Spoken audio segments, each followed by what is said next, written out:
आप सबको होली की हार्दिक शुभकामनाएं। होलिका दहन पर पढ़ें ये पौराणिक कथा। किसी भी पर्व पर पूजा पाठ के साथ ही कथा का भी विशेष महत्व होता है। होलिका दहन के समय भी कथा करने का विधान है। मान्यता है इस दिन होलिका दहन की कथा करके पूजा करने से सुख समृद्धि की वृद्धि होती है।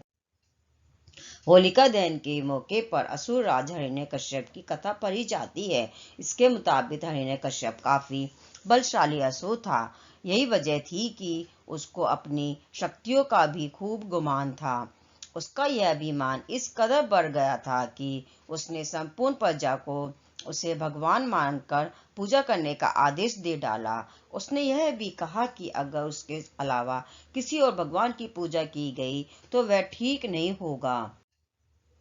असुर राज्य हिरण्यकश्यप का अभिमान इतना बढ़ गया था कि क्या प्रजा क्या उसका अपना वारिस यानी कि बेटा, उसे यह नहीं पसंद था कि उसके अलावा किसी और की पूजा की जाए। लेकिन उसका बेटा प्रहलाद नारायण का परम भक्त था। वह हर समय श्री हरि का नाम जपता रहता था। हिरण्यकश्यप को इससे काफी समस्या थी। कई बार उसे खुद समझाया तो कई बार अपनी सभा के मंत्रिमंडल को भेजा, लेकिन प्रहलाद पर इसका कोई असर नहीं हुआ।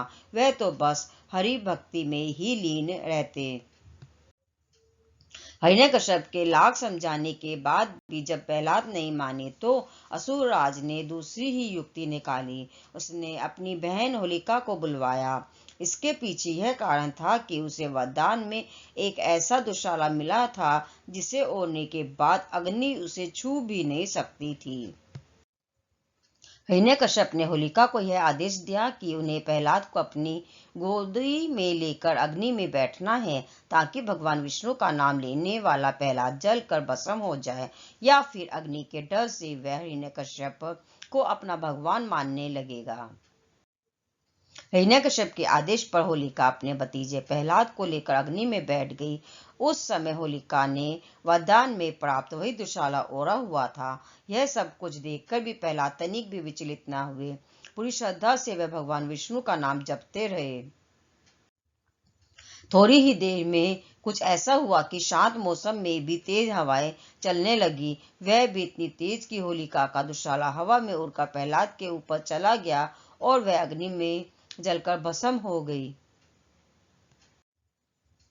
होलिका दहन के पूर्व पूजन के दौरान असुर राज हिरण्यकश्यप और भगवान भक्त परायण प्रहलाद की यह कथा पढ़ने का विधान है। मान्यता है कि जो भी जातक इस कथा को पूरी श्रद्धा से पढ़ता या सुनता है, उस पर श्री हरि विष्णु की कृपा बनी रहती है। उसकी सभी मनोकामनाओं की पूर्ति होती है। साथ ही जीवन की सभी परेशानियां भी दूर हो जाती हैं। सुख समृद्धि का वास होता है। आप सबको होली की हार्दिक शुभकामनाएं।